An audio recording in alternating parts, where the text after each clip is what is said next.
I never really done any kind of project for Pride Month before because it just seemed like I wouldn't really be adding that much. There are people out there who are personally affected by these issues, and they do great work putting up videos on YouTube or anywhere else you might be able to find them. They're all over the place, just discussing important things about uh, LGBT issues and how it's affected them and how it's affected people they know. And there's a bunch of great stuff out there. I encourage everyone to check it out. But for me, I realized this year I actually do have something I can contribute, and it's something that I think just has somehow been forgotten by history and doesn't get brought up anywhere near as much as it should, and that involves my favorite book of all time, The Count of Monte Cristo. And a lot of you are probably thinking right now, what does this have to do with anything involving pride? Well, you may be surprised to hear that the Count of Monte Cristo actually is, as far as I've ever been able to find out, the very first piece of mainstream entertainment to feature a sympathetic gay couple who get a happy ending. Yeah, forget everything you've been told about how no one thought about non-hetero stuff back then. Alexander Dumas Pare was putting this kind of stuff right before his readers' eyes back in 1843. I imagine a lot of people know the basic story of the Count of Monte Cristo, but to make sure everyone's on the same page, here's the setup. It's shortly after Napoleon Bonaparte was deposed as emperor and sent into exile on the island Elba.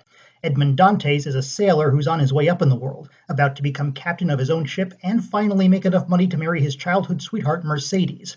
But you don't become that successful without making some enemies, and when three people who, for their own reasons, all want Edmund taken care of, discover their shared goal, they come up with a plan to frame him for masterminding a plot to free Napoleon and make him emperor again.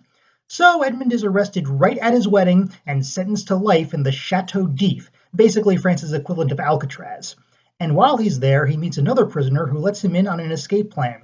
It'll take them a few years to finish, so in the meantime, he teaches Edmund a bunch of academic stuff, plus sword fighting, and tells him about a huge treasure that's waiting for them on a tiny island called Monte Cristo. Eventually, Edmund does escape and finds the treasure, and he uses it to set himself up as the Count of Monte Cristo, living the high life and becoming one of the biggest names in Paris. And this is where the book gets really good, because we're still only about an eighth of the way in. The rest is about Edmund using his new identity to cozy up to everyone who set him up, find their greatest weakness, and destroy them in the cruelest way possible. So where does the gay couple come into that? Well, one of the people who set Edmund up is Mercedes' cousin Fernand Mondego, who wanted to marry her himself. Europe, am I right? And with all those years having no idea what happened to Edmund, Mercedes finally gave in and married him, and they have a son, Albert. Another one of the bad guys is Danglars, no first name ever given, who has a daughter named Eugenie. And because of a bunch of stuff that really doesn't matter for our purposes here, they decide these two kids should get married so they'll get a bunch of financial and political perks. Albert isn't thrilled about it, but he still pretty much goes along with it. But Eugenie really doesn't want to do it because she's in love with someone else, her piano tutor, Louise. And eventually she even makes a plan to run away together, and when Edmund catches on, he figures why not help them out? It'll hurt Danglars and Fernand, and he'll get to see two young people have the kind of love that was ripped away from him.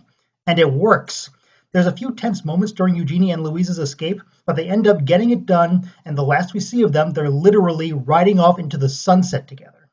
Now, one thing I should make clear is that I read this book in an English translation. I read a certain level of high school French, but could never get through something like this in the original language, and I've tried to research what the original version is like in this regard, but I keep coming up empty. So all I can speak of is the translation I've read, which never actually comes out and says Eugenie and Louise are a couple, but the subtext is all over the place. Basically, anyone who picked up on the sparks between Charles and Sebastian in Brideshead Revisited should have no trouble putting these pieces together either. Louise says she's jealous of Albert after he's engaged to Eugenie, they keep making excuses to hang out together, and they even get caught together in bed in one scene. And just to remind everyone, and I cannot stress this enough, this book was written in 1843. I've been told so many times that any gay subtext I pick up in books this old can't possibly actually be there and it's all in my head. How these people reconcile Oscar Wilde and Colette, I don't know. But this is one case where actual French literature scholars agree that's what's going on with these two. Plus, anyone who actually reads the damn thing because it's just that obvious.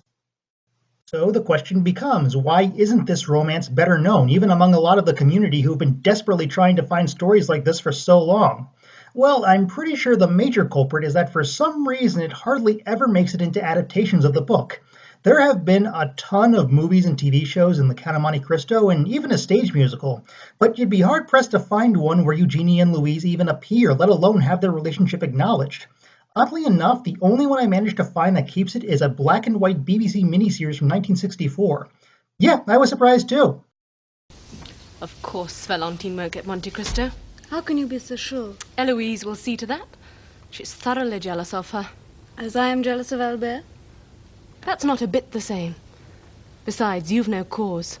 I mean, it's not much, it's really only two scenes that still never explicitly says they're a couple, but it's still way more than I'd expect from the period, and you'd think the on-screen representation of it would have just grown from there. But besides that, the only other sign of it that I've seen is the Vampire Count of Monte Cristo, which is a Pride and Prejudice and zombie style book, where the original text is spiced up with various supernatural stuff, and it's also a lot more explicit about Eugenie and Louise, including them kissing at the end.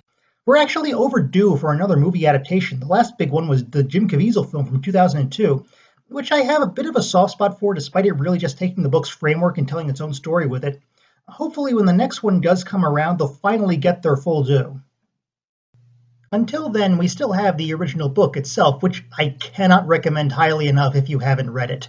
I totally get that this book can be very intimidating because it's old and French and long. But I swear this thing flies by. Dumas was a real blockbuster-style writer whose main concern was just being fun.